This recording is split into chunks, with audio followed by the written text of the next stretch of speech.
Amazing morning. Wanna boost your immune system? This is my tip for you. Okay? Amazing Pure Organic Barley. This is the best. It has 68 micronutrients found in barley leaves. Ayan. This is from Australia, kaya super siyang organic. And then,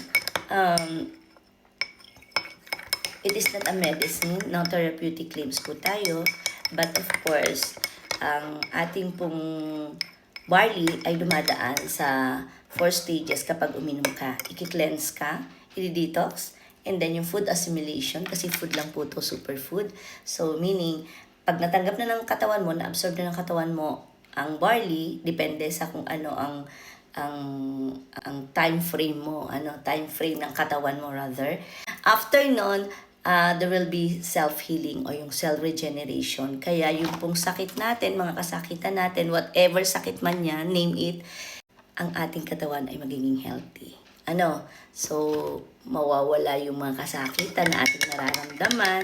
But of course, lagi kong sinasabi, ang pag-inom po ng barley ay sa mga taong hindi naiinip.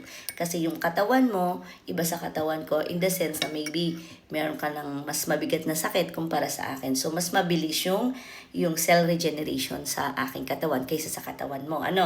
So, gayang sinabi ko, ito ay food. Pag nagbawas ka, ayan. So, kinabukasan, inom ko ulit ng barley. So, it's like a food. So, diba, pag kumakain tayo araw-araw, binabawas natin yan. Or, should I say, na better na yung ating mga food na kinakain, nilalabas araw-araw. So, yan po ang isa pong naitulong ni barley. Yung constipation po natin, nawawala yan po. Basically, yan po yung akin. And then, may bukol din na po ako before. And yung allergy ko, grabe, mas makati ang lahat ng parteng ito. And then, yung sa left side po ng paa ko, dati ang hirap na hirap akong, yung kahit bagong gising, ang sakit-sakit talaga, ang sakit ng aking paa, ng talampakan. Ayan. So, and then sinasabayan ko siya ng Immunergy.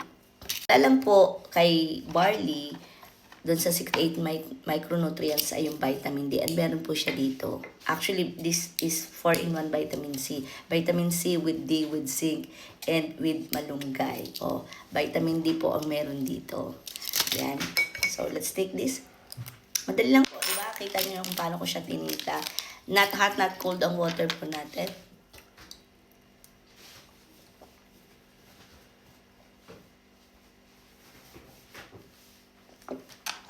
Samahan mo ng healthy lifestyle. God bless. Amazing morning.